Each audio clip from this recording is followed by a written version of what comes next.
Bismillah. Assalamualaikum warahmatullahi wabarakatuh. Alhamdulillahirabbil alamin. Wa sallallahu wasallam ala nabiyyina Muhammad wa ala alihi wa sahbihi wa sallam tasliman katsira. Nuwassilu ma darusna bihi fi ta'liqi ala kitabil fiqhi al-ibadah.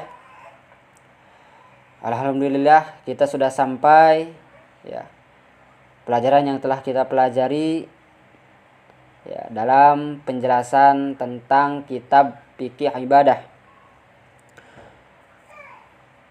Wa fi usbu'il madi wasalna ila darsi as-sadisi wa huwa ad-darsul al-adab fi sholati Idul Fitr.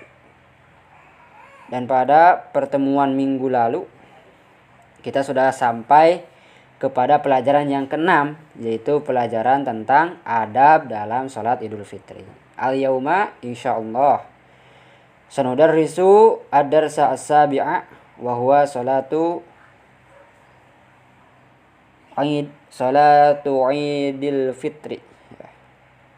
Afwan, Idul Adha. Hari ini insyaallah kita bersama-sama mempelajari tentang pelajaran yang ketujuh, yang pelajaran yang ketujuh yaitu sholat Idul Adha. Awalan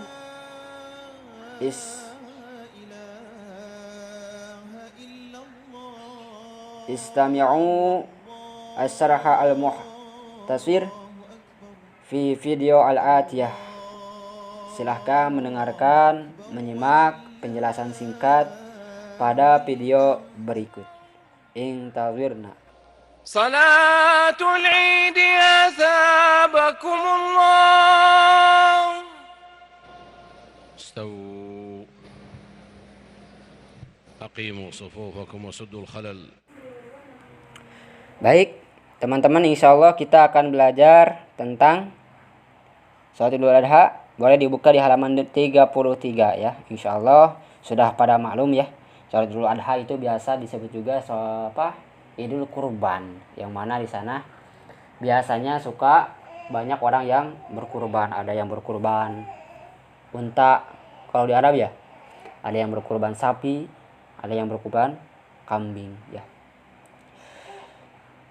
Pengertian sholat Idul Adha. Sholat Idul Adha ialah sholat 2 rakaat yang dikerjakan setelah matahari terbit setinggi 1 tombak pada tanggal 10 Zulhijjah. Ini pengertiannya ya. Ini berbeda dengan sholat Idul Fitri. Kalau Idul Fitri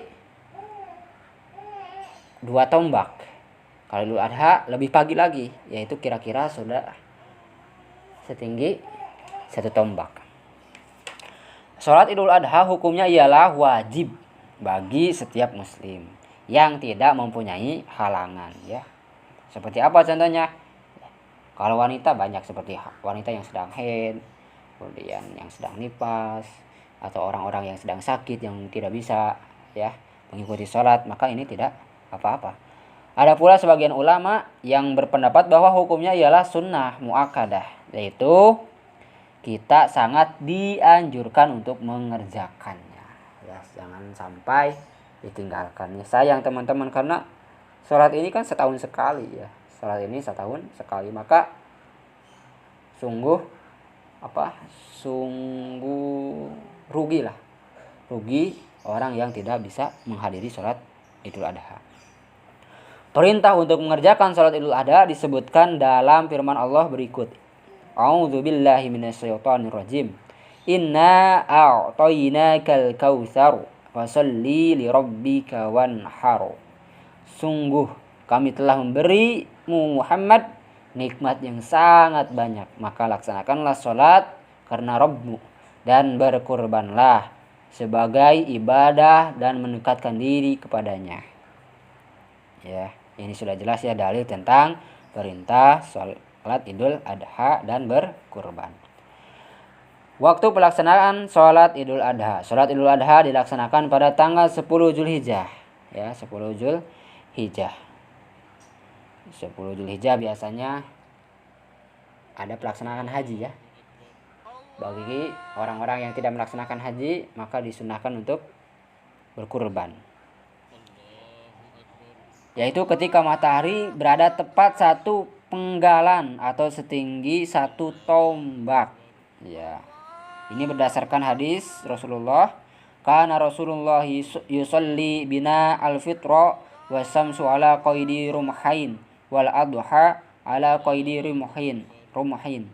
Rasulullah mengimami kami salat Idul Fitri dan ketika itu matahari setinggi 2 tombak. Dan beliau mengimami sholat Idul Adha ketika matahari setinggi 1 tombak. Ya, sudah jelas insyaallah. Yang C, jumlah rakaat sholat Idul Adha. Cara pelaksanaan sholat Idul Adha sama seperti sholat Idul Fitri. Insyaallah tidak jauh berbeda. Ya, dikerjakan sebanyak 2 rakaat. Pada rakaat pertama bertakbir sebanyak 7 kali. Sementara pada rakaat kedua bertakbir sebanyak 5 kali. Setelah sholat, imam menyampaikan khutbah kepada jamaah yang hadir, ya. Insyaallah ya teman-teman tidak akan terlalu